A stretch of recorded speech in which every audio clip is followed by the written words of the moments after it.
नमस्कार दोस्तों, मैं कौशन सिंह कैरियर हब पर आपका स्वागत करता हूं। आज मैं 10 सितंबर 2022 के डेली करंट अफेयर्स का वीडियो लेकर आ गया हूं, जिसमें हम मोस्ट सेलेक्टिव और इम्पॉर्टेंट क्वेश्चन लिए हैं, उसका डिस्कशन करते हैं। चलिए देखते हैं पहला क्वेश्चन। संयुक्त राष्ट्र मानव अधिकार आयोग के नए प्रमुख कौन बने हैं? तो संयुक्त राष्ट्र मानव अधिकार के नए प्रमुख वोल्कर तुर्क जी बने हैं, जो ऑस्ट्रिया के राजनयिक। इसको सही कर लीजिएगा, ऑस्ट्रिया है, यहाँ पे ऑस्ट्रिया है, इसको सही कर लीजिएगा, ऑस्ट्रिया है, ऑस्ट्रिया है। तो ऑस्ट्रिया के नए राजनयिक जो हैं वोल्कर संयुक्त राष्ट्र मानव अधिकार आयोग के नए प्रमुख बने हैं। कौन बने हैं? वोल्कर तुर्क जी बने हैं। और इन्होंने चिली के मिशेल बैचलेट का स्थान लिया है। किसका लिया? चिली की मिशेल बैचलेट का स्थान लिया है। संयुक्त राष्ट्र की स्थापना 24 अक्टूबर 1945 को हुई थी और मुख्यालय इसका न्यूयॉर्क वाशिंगटन डीसी में है। और वर्तमान अध्यक्ष एंटोनियो गुटेरेस जी हैं। चलिए दूसरा क्वेश्चन देखते हैं। संयुक्त राष्ट्र विकास कार्यक्रम यूएनडीपी द्वारा जारी मानव विकास सूचकांक 2021-22 में कौन सा देश प्रथम स्थान पर रहा है? कौन सा देश प्रथम स्थान पर रहा है? तो प्रथम स्थान पर स्विट्जरलैंड प्रथम स्थान पर रहा है, स्विट्जरलैंड।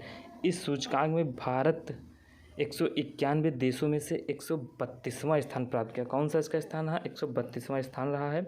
और पिछले साल भारत का 131वां स्थान रहा है। और मानव का सूचकांक किसी देश के स्वास्थ्य, शिक्षा और औसत आय की स्थिति को दर्शाता है।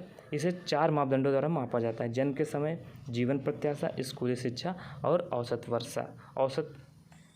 औसत आय होगा इधर, औसत आय होगा।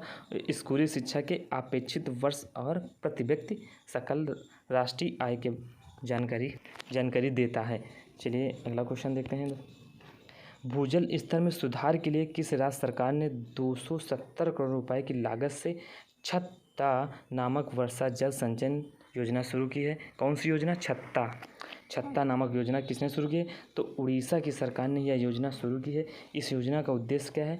भूजल पर बढ़ते दबाव को दूर करने और घटते भूजल स्तर को सुधारने के लिए तैयार की गई इस योजना के तहत 5 साल में 373.52 करोड़ लीटर पानी का संचयन किया जाएगा। चलिए अगला क्वेश्चन देखते हैं दोस्तों। वैश्विक भौतिक चिकित्सा दिवस 2022 कब मनाया गया है? तो यह दिवस 8 सितंबर 2022 को मनाया गया है। 8 सितंबर 2022 को मनाया गया है। इस दिवस को मनाने का उद्देश्य भौतिक चिकित्सा के बारे में लोगों को जागरूक करना। इस दिन फिजियोथेरेपिस्ट द्वारा किए गए प्रयास और समाज में उनके योगदान के लिए उनकी सराहना की जाती है। इस दिवस का मनाने का मुख्य उद्देश्य यह था। फिजियोथेरेपिस्ट लोगों की शारीरिक गतिविधियां, कार्य क्षमता को विकसित करने, उसे बनाए रखने के लिए सेवाएं प्रदान करते हैं। मोस्ट इंपॉर्टेंट क्वेश्चन है। चलिए अगला क्वेश्चन देखते हैं। बिहार के मुख्यमंत्री नीतीश कुमार ने किस नदी पर गयाजी नामक भारत के सबसे लंबे रबर बांध का उद्घाटन किया है? तो यह बिहार की फाल्गु नदी पर, कौन सी नदी? बिहार की फाल्गु नदी पर गयाजी नामक बांध का, वो भी रबर बांध है। बिहार के मुख्यमंत्री नीतीश कुमार ने फाल्गु नदी पर भारत के सबसे लंबे रबर बांध गयाजी बांध का उद्घाटन किया है। यह 411 मीटर लंबा है। इसे 324 करोड़ की अनुमति राशि से बनाया गया है। इस परियोजना में आईआईटी रुड़की के विशेषज्ञ शामिल थे। चलिए अगला क्वेश्चन देखते हैं। प्रतिष्ठित डायमंड लीग 2022 का खिताब किसने जीता है? ऐसा कौन सा एथलीट है जिसने प्रतिष्ठित डायमंड लीग 2022 का खिताब जीता है? तो यह खिताब नीरज चोपड़ा, जो भाला फेंक एथलीट हैं, उन्होंने यह खिताब जीता है। यह खिताब जीतने वाले पहले भारतीय नीरज चोपड़ा हैं, जो इन्होंने फाइनल में ज्यूरिक में, ये फाइनल है यह ज्यूरिक में हुआ था। और नीरज चोपड़ा ने 88.44 मीटर के बेस्ट थ्रो के साथ यह खिताब जीता है। कौन सा बेस्ट थ्रो? 88.44 बेस्ट थ्रो था। चलिए अगला क्वेश्चन देखते हैं। किस देश की महारानी एलिजाबेथ द्वितीय का 96 वर्ष की आयु में निधन हो गया है? तो एलिजाबेथ द्वितीय जो हैं यह ब्रिटेन की महारानी थी। कहाँ की? ब्रिटेन देश की महारानी थी।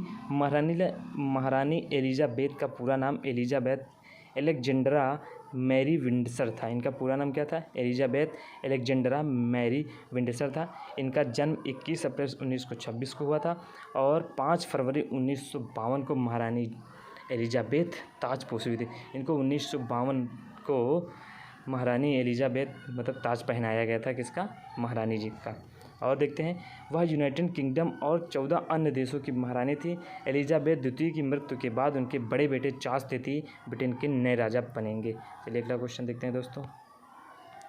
बांग्लादेश की प्रधानमंत्री शेख हसीना ने बांग्लादेश के मुक्ति संग्राम के दौरान शहीद हुए कितने भारतीय सैनिकों के वंशजों के बंगबंधु शेख मुजीबुर रहमान छात्रवृत्ति से सम्मानित किया है? बांग्लादेश की प्रधानमंत्री शेख हसीना ने मुक्ति संग्राम के दौरान शहीद के जो वंशज थे उनको बंगबंधु शेख मुजीबुर रहमान छात्रवृत्ति से सम्मानित किया। तो ऐसे कितने छात्र थे? तो ऐसे 200 छात्र थे। कितने? 200 छात्र थे। तो बांग्लादेश की प्रधानमंत्री शेख हसीना ने भारत की 10वीं कक्षा के 100 और 12वीं कक्षा के 100 छात्रों को शेख मुजीबुर रहमान छात्रवृत्ति प्रदान की है। इस छात्रवृत्ति का नाम हसीना के पिता बंगबंधु शेख मुजीबुर रहमान के नाम पर रखा गया था। चलिए अगला क्वेश्चन देखते हैं दोस्तों। डीआरडीओ और भारतीय सेना ने सतह से हवा में मार करने वाले त्वरित प्रतिक्रिया मिसाइल QRSAM प्रणाली की 6 उड़ानों को कहां से सफलतापूर्वक परीक्षण किया है? चलिए अगला क्वेश्चन देखते हैं। डीआरडीओ और भारतीय सेना ने सतह से हवा में मार करने वाली त्वरित प्रतिक्रिया मिसाइल QRSAM प्रणाली की 6 उड़ानों को कहां से सफलतापूर्वक परीक्षण किया है? तो यह चांदीपुर उड़ीसा से सफलतापूर्वक परीक्षण किया है। तो QRSAM का फुल फॉर्म क्या है? Quick reaction surface to air missile, मतलब सेना सतह से हवा में मार करने वाली मिसाइल।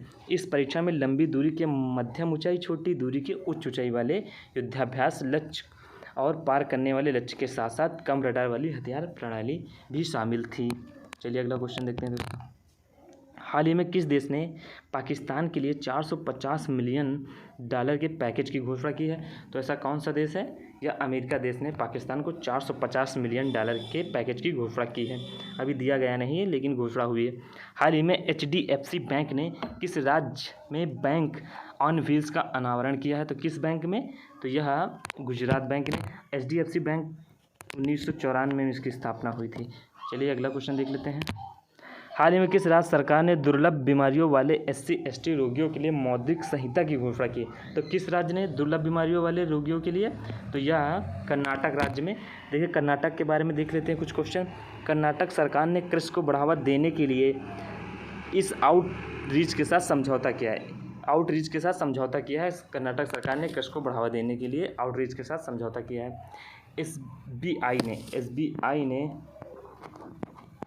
SBI ने स्टार्टअप के लिए समर्पित पहली शाखा जो बेंगलुरु में ही खोली है। कर्नाटक सरकार ने खिलाड़ियों को 2% आरक्षण देने की घोषणा की है। मैंने 2022 10 सितंबर की करंट अफेयर्स का वीडियो आपको पढ़ा दे दिया है। इसमें मोस्ट सिलेक्टिव और इम्पॉर्टेंट क्वेश्चन लिए हैं। चलिए मिलते हैं एक नए वीडियो के साथ, तब तक के लिए बने रहिए हमारे चैनल पर। धन्यवाद। जय हिंद, जय भारत।